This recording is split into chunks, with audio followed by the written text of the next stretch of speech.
Assalamualaikum dan salam sejahtera. Saya Captain Rais. Jom guys, join program Lemak Tu Lean. Program viral yang akan guide anda untuk kurus dan buang lemak-lemak korang hanya dari rumah. Tanpa perlu pergi ke gym, tanpa alat senaman, tanpa sebarang produk dan ubat kurus. Dengan kos yang paling murah dan kesan yang super pantas. Dengan menggunakan metod Lemak Tu Lean yang sangat-sangat efektif. Metod yang kita gunakan sesuai untuk sama ada lelaki ataupun perempuan dan untuk semua peringkat umur dan sama sekali tidak akan mengganggu apa jua rutin dan pekerjaan korang. Lebih 5,000 orang dah pernah join program Lemak Tu Lean dan korang lihat sendiri hasil dia, kesan seawal 7 hari saja guys. Untuk bulan September kita hanya ada 2 batch sahaja. Korang dah boleh transform badan korang untuk kurus dan dapatkan bentuk badan idaman korang sebelum tahun baru 2022. Masa terhad, slot terhad, jadi jangan terlepas. Tunggu apa lagi guys? Klik link dekat bawah sekarang untuk daftar program Lemak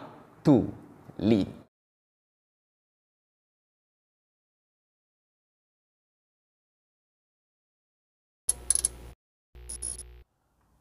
Assalamualaikum, salam sejahtera. Apa hal korang? Apa hal pula ni? Selamat datang ke dalam channel YouTube Rais Hamid, RH TV, dan masih lagi bersama dengan YouTuber yang menjadi rujukan kalau benda-benda macam ni jadi, iaitu Rais Hamid.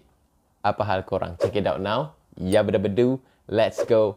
Come on. Okay, aku kena cerita benda ni secara kronologi dulu. Sebab daripada research yang aku buat, ada macam-macam jenis berita yang keluar. Berita yang mula-mula keluar adalah 2 pesawat F-16 daripada Royal Singapore Air Force telah scramble untuk intercept helikopter milik PDRM iaitu jenis Agusta Westland AW139 dengan call sign Niner Mike Dash Papa Mike Delta. Kenapa F-16 tu diarahkan untuk scramble ataupun kalau nak bagi faham, diarahkan untuk terbang, untuk memintas pesawat yang dikatakan menceroboh itu adalah kerana dorang dakwa pesawat ataupun helikopter PDRM ni telah melintas masuk dorang punya ruang udara lah, Singapore punya ruang udara. Menurut sumber daripada berita, helikopter PDRM tersebut telah dikatakan berlepas daripada Jalan Yahya Al-Data di Johor Bahru hendak menuju ke Pengerang dan telah terbang melintasi Pulau Tekong, di mana Pulau Tekong tu adalah lokasi ketenteraan dan juga perkhidmatan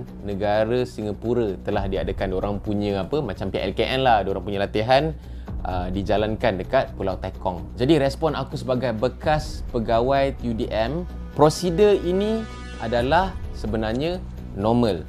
Intercept bukan bertujuan untuk menyerang, hanya untuk biasanya untuk kita ident, untuk kita bagi tahu, untuk kita halau lah cerita dia bila nampak satu pesawat yang tidak dikenali masuk dekat ruang udara kita. Ingat yang tidak dikenali. Cuma dekat sini macam mana insiden intercept ni boleh terjadi, kemungkinan dalam 2 keadaan. Sama ada bila PDRM dia nak lalu dekat Pulau Tekong tu, dia tak advise ataupun dia tak dapat kebenaran daripada pihak Singapura ataupun dia tak submit dia punya flight plan dia dekat Singapura dan diorang terbang pun pukul 1 pagi. Dan satu lagi, pihak air traffic controller daripada Singapura, dia tak cuba untuk establish orang kata communication, okay, antara ground dengan pesawat yang dikatakan tidak dikenali itu. Sebab sepatutnya sebelum kita nak pergi intercept mana-mana aircraft, kalau dekat Malaysia lah, prosedur dia adalah kita kena establish com dulu, kita kena contact melalui radio dulu, kita tanya dia dulu. Kalau dia tak ada respon, dia gagal untuk reply kita punya panggilan radio itu, barulah orang kata seeloknya kita pergi intercept. Dan bukan terus kita nampak kapal terbang yang asing terus pergi intercept. Dan seperti mana yang didakwa oleh pihak PDRM semasa dorang dikatakan telah masuk ke kawasan ruang udara Singapura, dorang sendiri tidak dimaklumkan oleh pihak Singapura. Contohnya lah macam insiden pesawat China yang menghampiri kita punya ruang udara, kita cuba establish com. Bila dorang tak respon, baru kita hantar kita punya fighter aircraft untuk pergi intercept, untuk nak pergi kita nak identify. So apa yang terjadi dalam insiden ni agak pelik sikit lah. Kenapa Singapore dia tak establish com dulu? Kenapa dia tak call radio helikopter PDRM tu dulu? Dia terus hantar. Itu satu benda yang kita boleh petikai lah. Tapi kita tak boleh terus nak judge sebab kita sendiri tak tahu. Kita tak pasti sama ada adakah pihak PDRM dia nak ke Pengerang tu, dia lalu dekat Pulau Tekong tu, sama ada dia dapat kebenaran ataupun dia ada tak inform pihak Singapura yang dia punya route, dia punya kawasan ataupun laluan penerbangan dia kena lalu Pulau Tekong. Sepatutnya dia kena bagi tahulah sebab itu adalah ruang udara yang bukan milik negara kita. Tambah pula Pulau Tekong tu adalah lokasi latihan ketenteraan.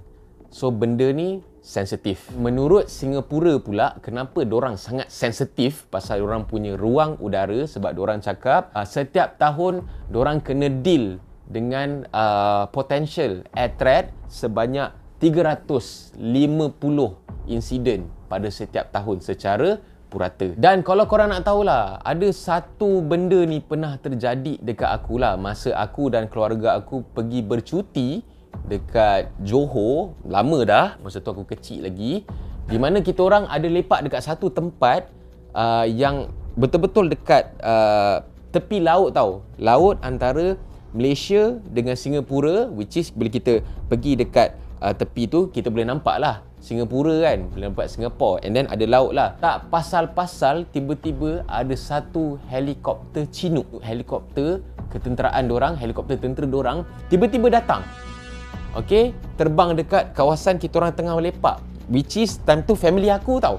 Bukannya pakai baju tentera ke apa, tak ada, family. Kita orang pergi bercuti. Helikopter Chinook tu mulai datang, okey, terbang dekat kawasan sekitar.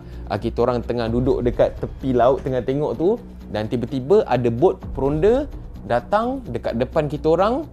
Dia just datang je lah dekat depan kan. Maybe dia tengok, dia tengah perhatikan apa yang kita nak buat lah. So aku tak tahu, dorang sangat sensitif dengan dorang punya sempadan laut dan sempadan ruang udara ni lah. Itu hak dorang lah. Pada aku, dorang nak intercept ke apa benda ke, itu hak dorang. Itu dorang punya ruang udara. Cuma yang kita boleh petikai dekat sini adalah dorang punya prosedur. Sebab dorang pun pada awalnya tak cuba untuk establish perhubungan melalui radio, tak ada. Tiba-tiba terus nak pergi intercept.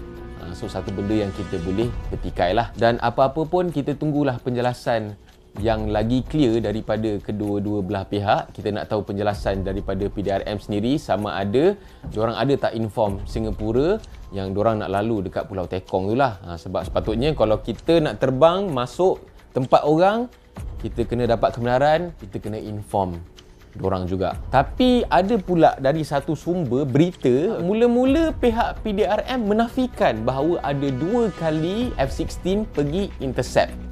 Yang tu dah jadi pelik lah. Tiba-tiba ada berita keluarkan, pihak PDRM menafikan pula dorang kena intercept. Dan di hujungnya, bila F-16 dah pergi intercept dan dorang dapati tak ada sebarang threat yang berlaku, sebab PDRM pun pergi fly atas tugas rasmi, jadi diorang pun berpatah balik. So settle isu tu lah, tak ada isu-isu nak perang apa semua. Korang jangan risau, ini tak ada isu perang ke apa ke, ini adalah prosedur normal. Pihak tentera udara sesebuah negara, bila dia nampak ada aircraft yang mungkin tak ada kebenaran untuk melintasi diorang punya ruang udara, diorang akan buat sesuatu lah.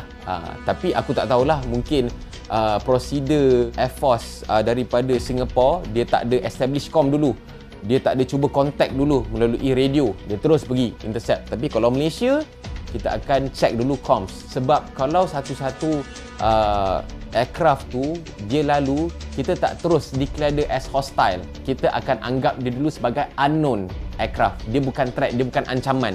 Selagi kita tak identify, selagi dia reply, selagi dia buat apa yang kita suruh, contohnya kita minta dia declare siapa diri dia melalui radio, bila dia declare, dia ikut prosedur, dia stay dekat dia punya laluan tu, dia adalah bukan ancaman, dia bukan hostile, dia bukan threat lah. Tapi itulah, kita kena tunggulah berita-berita rasmi ataupun penjelasan rasmi daripada pihak PDRM dan pihak Singapura sendirilah. Aku nak tahu sekarang ni kenapa Singapura tak cuba establish COM dulu, sebab daripada PDRM diorang sendiri tak di warning, tak diberitahu bahawa PDRM punya aircraft, punya helikopter ada masuk kawasan diorang. Okey, tidak dimaklumkan. Dan juga kita nak tahu juga sama ada PDRM ada tak dapat kebenaran daripada Singapura. So itu je video aku untuk kali ni. Jangan buat sebarang kesimpulan, jangan terus judge, jangan terus anggap ni perang dunia ketiga ke apa benda ke, akhir zaman ke. Sabar, tunggu penjelasan rasmi. Dan itu adalah prosedur yang normal. Okay, so jangan lupa untuk share video ni, jangan lupa untuk komen. Okay, korang boleh share lah, korang boleh cerita apa korang punya pendapat mengenai isu ni. Jangan lupa untuk tekan butang like, jangan lupa untuk tekan butang subscribe, dan jangan lupa untuk tekan butang loceng untuk notification video-video daripada Rais Hamid seterusnya ni. InsyaAllah kalau ada lagi benda-benda baru, aku akan beritahu korang, insyaAllah. Assalamualaikum, bye bye guys, see ya, stay safe.